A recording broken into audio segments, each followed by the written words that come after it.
So last week we got into the trust economy inside the service lane and the awareness gap holding back video inspections, plus the tire revenue opportunity hiding right behind them. If you missed it, go back and listen. Today, we're taking on one of the most common assumptions in the service drive, that discounts are what keep customers coming back. The data says that's only half true at best. We're talking about why price cuts alone don't build loyalty and what the numbers say actually does. This is episode 7, Moving Beyond the Discount.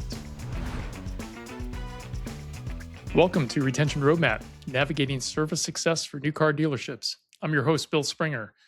Today's podcast is sponsored by DriveSure. DriveSure helps new car dealerships remain the go-to provider for maintenance, tires, and repairs. For information on how DriveSure can help your dealership, go to drivesure.com/dealership solutions. The discount trap, what the data actually shows. Price is real, but it's not the whole story.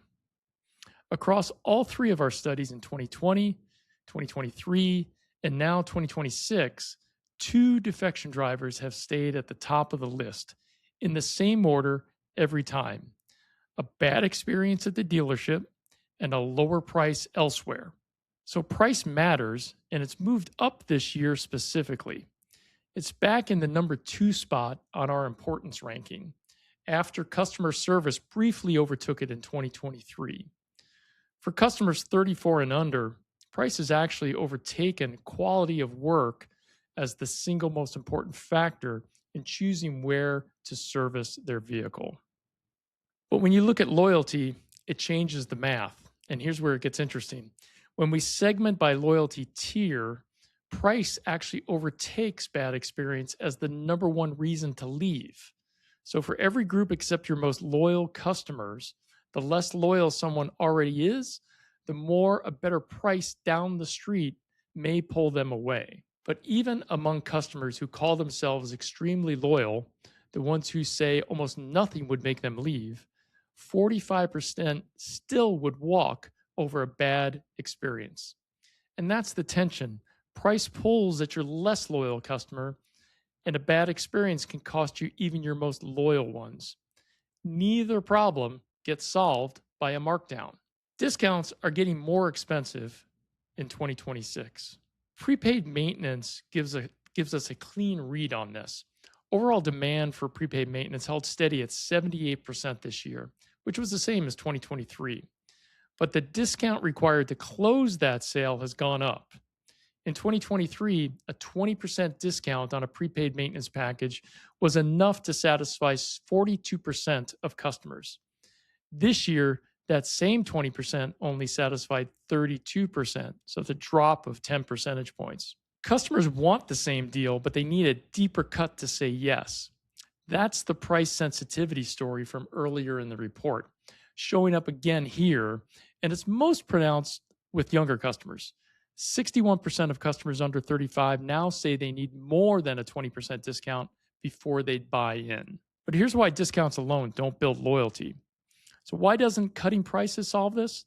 Because a discount answers one question: is it worth it today? And loyalty is a completely different question. Will you come back next time and the time after that? So a discount is a transaction. It closes one sale, but it doesn't create a habit, a reminder, or a reason to return before the next problem shows up. And as we just saw, the discount needed to win that one transaction keeps growing every year, meaning it costs you more each time to buy the same amount of loyalty. So you compare that to what happens with a prepaid maintenance package sold on a service drive. Customers who only ever buy a single oil change come back at a 41% 12-month retention rate. Customers who buy a prepaid maintenance bundle return at 86%, more than double. And that's the difference between a discount and a tether. The oil change price got them in the door once. The prepaid maintenance bundle builds a recurring reason to come back automatically without you having to win them over again at every single visit. And the data shows prepaid maintenance bundles aren't just about the size of the price cut either. Value-added benefits like road hazard tire protection and roadside assistance each make more than two-thirds of customers more likely to buy that package, and in some cases, doing more work than the discount itself. And it should be noted that discounting is more expensive in 2026 than it's ever been, especially in light of inflation overall, as well as inflation within the service maintenance market. Giving the customer an opportunity to lock in with a prepaid maintenance package today helps protect their prices going forward. So, what do you actually do with this? Here are 3 things you can act on right now. Action step number 1: stop competing on the size of the discount. A 20% discount doesn't need to mean the same thing for every customer. A 20% discount is enough to close 33% of your mostly and extremely loyal to customers. That number drops to just 23% for customers who say they're somewhat or not loyal. So if you're offering the same flat discount to everyone, you're very likely overpaying to keep customers who are already staying while still undershooting the number you need to actually convince the ones who are ready to leave.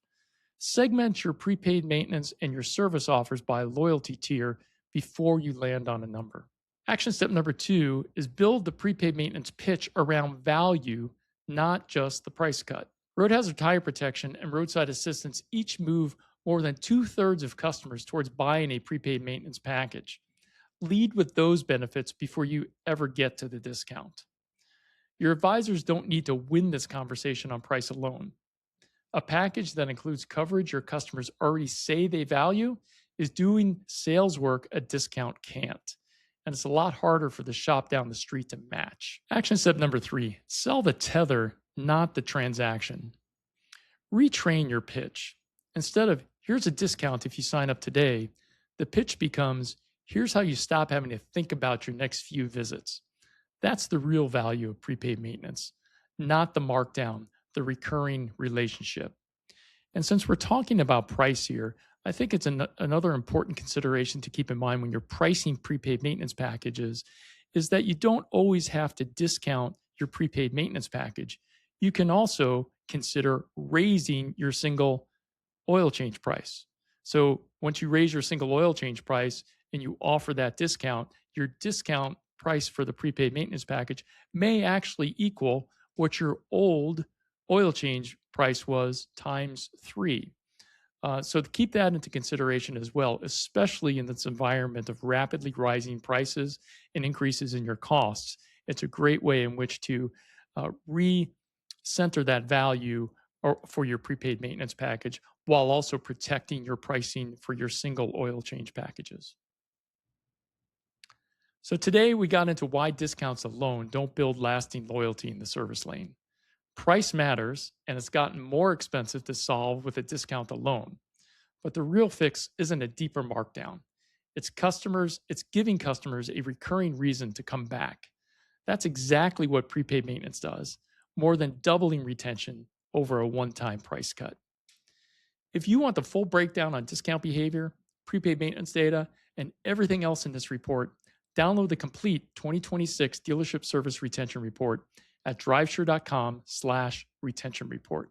Next week, we're closing out the series by pulling it all together, what high retention dealerships do differently from everyone else, and how to build a loyalty flywheel that sustains growth long after this report. That's episode 8, the Retention Playbook. We'll see you then.